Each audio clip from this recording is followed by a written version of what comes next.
Praise Lord everyone. मेरा नाम Eric Daniel है। मैं देवली में रहता हूँ, नई बस्ती में। मेरी ये गवाही है, फ़रवरी 8 को अपने मम्मी-पापा को मैंने बोला मेरे को खाना दे दो। जैसे ही मैं हैंड वॉश करके मैं आया तो बॉडी पूरी मेरी सेंस में नहीं थी और इतने हैवी मेरी बॉडी हो गई थी। मेरे हैंड्स एंड लेग्स पूरे सामने की तरफ मेरे को जाना था, पर मेरी बॉडी अपने आप ही लेफ़्ट की साइड इतनी हो गई और मैं 4th फ्लोर पे रहता हूँ, तो इतने ज़्यादा चक्कर आए कि 4th फ्लोर की जो रेलिंग होती है उसको भी क्रॉस करके मैं अपने आप ही नीचे गिरा। और ऊपर से जैसे ही मैं नीचे गिरा, पापा मम्मी वहीं पर ही थे, पर उनको पता ही नहीं था कि ये सब कैसे हो गया। फिर उसके बाद मैं 4th फ्लोर से जैसे ही मैं गिरा तो सब इतने लोग आ गए। उस मेरे को जल्दी से एम्स के ट्रॉमा सेंटर में एडमिट करके गए। जस्ट 1 आवर उन्होंने सिर्फ डॉक्टर्स ने बोल दिया आप जल्दी से आप आईसीयू में जाओ। मेरे को डॉक्टर्स ने शिफ्ट कर दिया, आईसीयू से वेंटिलेटर में शिफ्ट कर दिया। मेरे को पता ही नहीं कौन आ रहा था कौन जा रहा था और मेरी आँख भी नहीं खुल रही थी।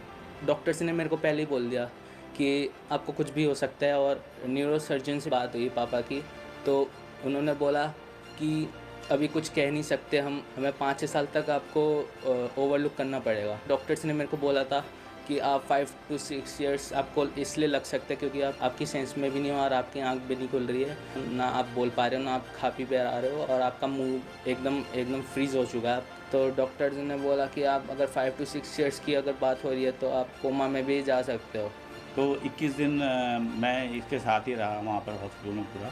इसकी नाक में यहाँ राइस पाइप बोलते हैं उसको, वो लिक्विड जो देते हैं, यहाँ पर इसका ऑक्सीजन का लगा हुआ था, डाइपर लगा हुआ था। तो 28 को एरिक डिस्चार्ज हुआ। मेरा हाथ भी नहीं चलता क्योंकि मेरी पूरी राइट हैंड साइड की जो बॉडी थी ऐसे लग रहा था कि मेरे को हॉस्पिटल पर जाना पड़ा। मैं हॉस्पिटल भी जाता था। उन्होंने डॉक्टर्स ने मेरे को बोला कि आप हर 1 मंथ में आना, तो मैं आता था। ना ये बोल पा रहा था ना ये चल पा रहा था प्रॉपर।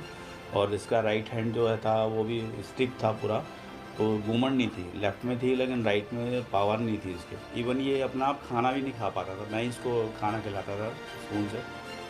मैंने अपोस्टल जी के बारे में सुना था कि उनकी हीलिंग सर्विस होती है। जब 12 अप्रैल को जब फ्राइडे को नाइट में हम प्रेयर में आए थे, बस अंकित सैजवान ने जब प्रार्थना करी, जब वो कमांड किया कि एरिक अपना हाथ उठाओ, तो इसने दोनों हाथ ऊपर उठाए थे। तो अपोस्टल जी ने मेरे ऊपर बोला, I command this brain to be healed in the name of Jesus. Father, complete healing in the name of Jesus. I command his brain to be healed in Jesus' name right now. क्या हुआ था? Accident हुआ था, brain बच्चों जैसा हो गया, बोल भी नहीं पा रहा। 4th फ्लोर से गिर गया था। ये हाथ नहीं हिला सकता था? ये वाला चलता है, ये वाला नहीं चलता। नहीं चलता था। अभी देखो एरिक, हाथ उठाओ, हाथ उठाओ। तो जैसे ही उन्होंने मेरे लिए प्रेयर किया था तो मेरा एकदम बॉडी जो मैं थी पूरी ठीक हो गई। उसके बाद मैंने देखा इसके अंदर मूवमेंट है और अपना खाना खा रहा है, पानी भी पी रहा है और यूरिन भी अपना आप ही जा रहा है उठ के। तो बहुत चेंजेस इसके बॉडी में देखे। जो कमज़ोरी थी वो कमज़ोरी उसके बाद मैंने उसकी लाइफ में नहीं देखी। और अभी बिल्कुल फिट है और सब कुछ अपना आप काम करता है और घूमता है फिरता है सब कुछ। अभी मेरे पास लेटेस्ट एक रिपोर्ट है 8 अक्टूबर 2024 की। मैं डॉक्टर के पास आया था, सीटी स्कैन हुआ मेरा।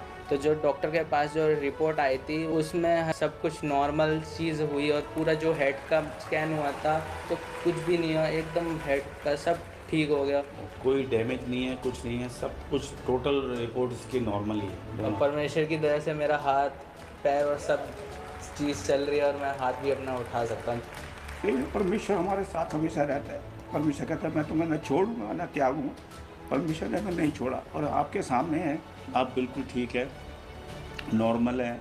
और परमेश्वर का मैं बहुत धन्यवाद करता हूँ हाथ उठा के कि परमेश्वर ने अद्भुत काम इसके जीवन में किया। सबको जय मसीह।